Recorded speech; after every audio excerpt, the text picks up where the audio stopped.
Hrushevka. Hrushevka são os controversos simples prédios de apenas 5 andares. Diversas cidades do antigo bloco soviético estão repletas desses pequenos e tão icônicos prédios. Por que essas caixas de 5 andares não são tão ruins quanto parecem e por que é absolutamente difícil viver dentro de um deles em 2022. Então hoje vamos falar especificamente sobre esse tipo de edifício. Mas Kátia, o que é Hrushevka? Então, Hrushevka é uma espécie de prédio baixo, pré-fabricado que foi erguido na casa de dezenas de milhares em toda a União Soviética no início dos anos 1960. Como você já deve ter adivinhado, eles devem seu nome ao Nikita Sergeyevich Khrushchev, um homem que se tornou líder da União Soviética logo após o Stalin. E foi ele quem decidiu resolver o problema da habitação urbana soviética com tais edifícios. Em meados dos anos 1920, devido à forte industrialização e urbanização do comunismo, milhões de moradores inundaram as cidades. Desde então, o problema se tornou agudo.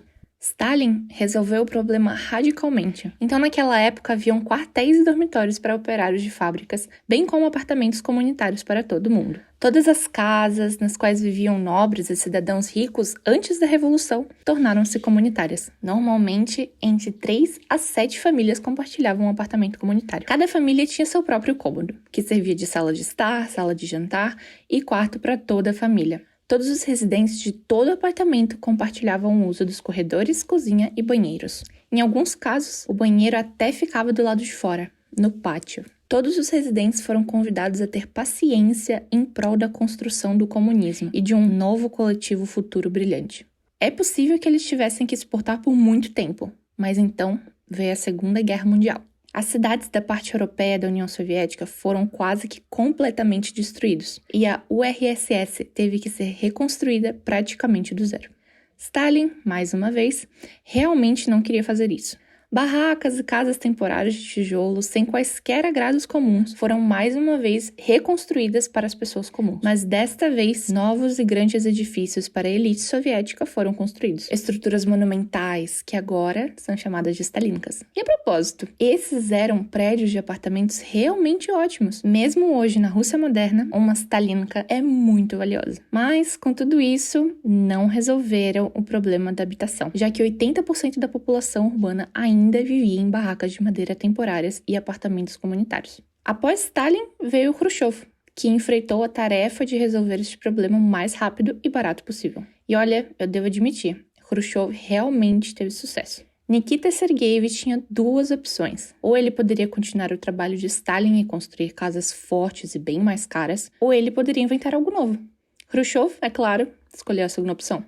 Em 1955, a construção de todas as Stalinkas foram interrompidas e novas regras arquitetônicas foram adotadas por toda a União Soviética. Com completo abandono de quaisquer excessos, o foco total agora seria na construção rápida e barata. No entanto, a própria ideia de Hrushevkas não foi inventada por Khrushchev, não. Seu autor foi o famoso arquiteto francês Le Corbusier.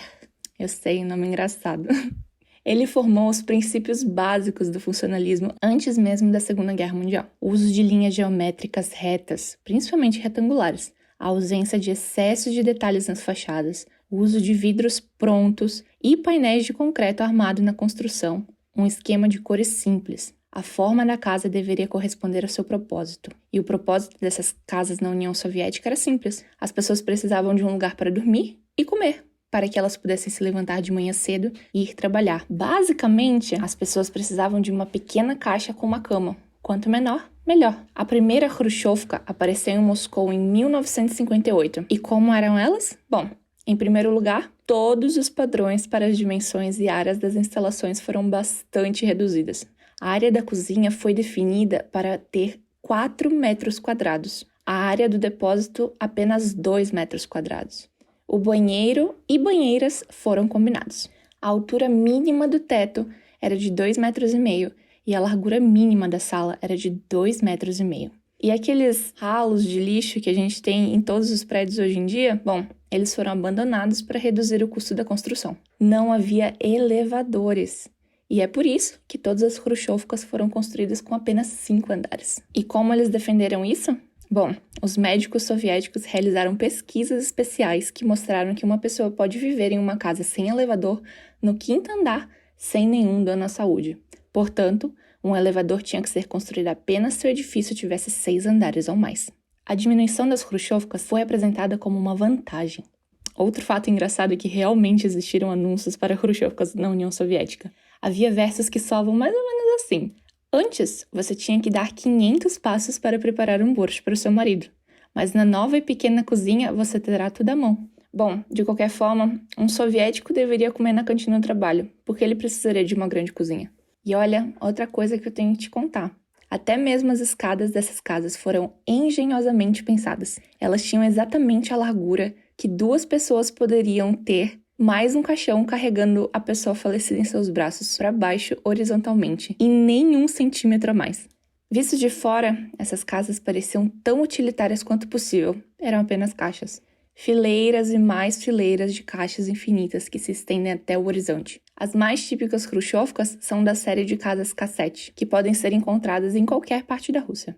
Essas casas foram criadas por Vitaly Lagutenko. As casas foram montadas a partir de grandes painéis pré-fabricados, e a velocidade de construção sem precedentes foi alcançada. Uma casa era construída em média a cada 12 dias. Eu sei, eu já listei muitas desvantagens, mas é claro, elas também tinham suas vantagens.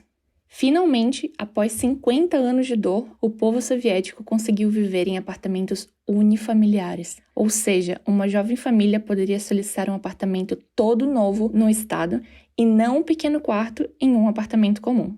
Imagina só a alegria das pessoas que saem do quartel comunitário, onde moravam com 4 outras famílias, e se mudaram para uma pequena casa. Eu sei, não é 1000 maravilhas, mas de certa forma, era deles. E olha, cuidaram até das áreas comuns. As praças eram bem arborizadas, verdes e confortáveis. Esses prédios estão normalmente localizados bem distantes umas das outras, e muitos dizem que foram construídos dessa forma para minimizar as mortes e destruições no caso de um ataque nuclear repentino. Eu tenho que dizer que isso realmente ajudou. As praças das Khrushchevkas ainda são as mais confortáveis da Rússia. O mesmo já não pode ser dito sobre os apartamentos.